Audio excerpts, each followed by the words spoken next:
Oke, teman-teman, kita mulai dari soal nomor 1. Jadi soal nomor 1 berbunyi jika A, B merupakan bilangan real, buktikan beberapa soal berikut. Yang pertama, A. Jika A plus B sama dengan 0, maka B sama dengan negatif A. Oke, ini soal yang pertama. Nah, teman-teman, untuk mengerjakan soal ini, soal nomor 1, kita bisa menggunakan sifat-sifat dari bilangan real yang kemarin ada 9 dan menggunakan teorema-teorema yang sudah dibuktikan. Jadi prinsipnya kita bisa menggunakan sifat yang sudah ada dan menggunakan teorema yang sudah dibuktikan, seperti itu. Oke, jadi di sini tujuannya adalah mencari B dan kita tahu bahwa B ini sama aja dengan B ditambah 0. Benar ya? Nah, kemudian kita gunakan ini sifat A ditambah negatif A sama dengan 0 itu, teman-teman. Jadi B sama dengan B ditambah A ditambah negatif A. Benar ya? Nah, kemudian silakan gunakan sifat asosiatif. Jadi seperti ini. Dan kemudian kita gunakan sifat komutatif. A plus B ditambah negatif A. Nah, dari soal diketahui bahwa A plus B itu sama dengan 0. Sehingga di sini A plus B-nya kita ganti dengan 0 ditambah negatif A. Nah, hasilnya adalah negatif A. Oke, jadi ini untuk jawaban soal nomor 1 yang A.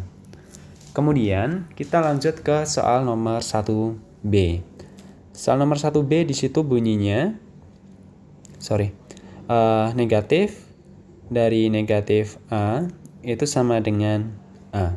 Nah, teman-teman, sekarang kita tadi sudah mengerjakan soal nomor 1A. Jadi nanti ketika mengerjakan soal berikutnya, soal nomor 1A ini bisa digunakan kalau misalkan nanti kepake seperti itu. Oke, ini hampir mirip, teman-teman. Jadi negatif dari negatif A ini sama aja negatif dari negatif A ditambah 0. Benar ya? Sama dengan negatif dari negatif A ditambah apa? Ditambah A plus negatif A. Oke, ini seperti tadi soal nomor 1A. Nah, sama dengan negatif dari negatif A ditambah kita pakai komutatif, negatif A ditambah A. Jadi tukar yang di sini ya, pakai komutatif. Kemudian sekarang kita bisa pakai asosiatif, sehingga negatif dari negatif A ditambah negatif A ditambah A. Nah, dari sifat kita bisa mengatakan bahwa nilai dari yang saya garis bawah warna hijau itu 0 ditambah A. Oke, jadi sekarang kita punya informasi bahwa negatif dari negatif A itu sama dengan A. Ya, ini soal nomor berapa? Nomor 1B, teman-teman. Kita lanjut ke nomor yang C. Di sini di C diperoleh informasi bahwa negatif 1 dikali A sama dengan negatif A. Ini yang akan kita buktikan gitu. Oke, nah tadi kita sudah punya apa? Kita sudah punya 1B. Kalau misalkan nanti kepake ya silahkan digunakan. Atau kita juga bisa menggunakan yang seperti ini, teman-teman. Nah, perhatikan bahwa yang kita punya dasarnya itu kan ini. A ditambah negatif A sama dengan 0. Benar ya? Sekarang kalau kita coba A ditambah negatif 1 dikali A. Oke, berarti kita bisa menggunakan sifat distributif karena A ini kan sama aja dengan 1 dikali A. Kemudian yang belakang kita tulis. Berarti sama dengan 1 ditambah negatif 1 dikali apa, teman-teman? A ya. Berarti hasilnya 0 dikali A sama dengan A dikali 0 sama dengan 0. Oke. Nah, sekarang teman-teman perhatikan di sini. A ditambah negatif A itu sama dengan 0 dan A ditambah negatif 1 dikali A itu hasilnya juga 0. Jadi dari sini kita bisa menyimpulkan bahwa negatif A itu sama dengan negatif 1 dikali dikali A. Atau negatif 1 dikali A itu sama dengan negatif A.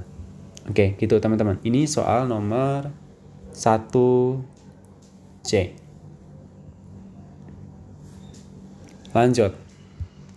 Kita lanjut ke soal nomor 1D. Soal nomor 1D di situ kita diminta mencari nilai dari negatif 1 dikali negatif 1 sama dengan 1. Ya. Kita coba gunakan apa yang sudah diketahui. Di soal C, kita tahu bahwa negatif 1 dikali A itu sama dengan negatif A. Dan di B, kita tahu bahwa negatif dari negatif A itu sama dengan A. Benar ya? Nah, jadi kalau kita mencari nilai dari negatif 1 dikali negatif 1. Tadi kita punya yang ini, yang C, negatif 1 dikali A itu sama dengan negatif A, benar ya? Berarti di sini kalau negatif 1 dari negatif 1, maka kita punya negatif 1. Ini berdasarkan jawaban 1C, kan seperti itu. Nah, kemudian dari jawaban 1B tadi kita punya ini. Negatif dari negatif A sama dengan A. Sehingga kalau kita gunakan di sini, negatif dari negatif 1, ya 1. Seperti itu. Jawaban 1B. Sekali lagi, kalau teman-teman sudah membuktikan atau sudah mengerjakan soal dan dibuktikan benar, maka itu bisa digunakan untuk mengerjakan soal yang lainnya. Oke teman-teman, ini jawaban dari soal nomor 1.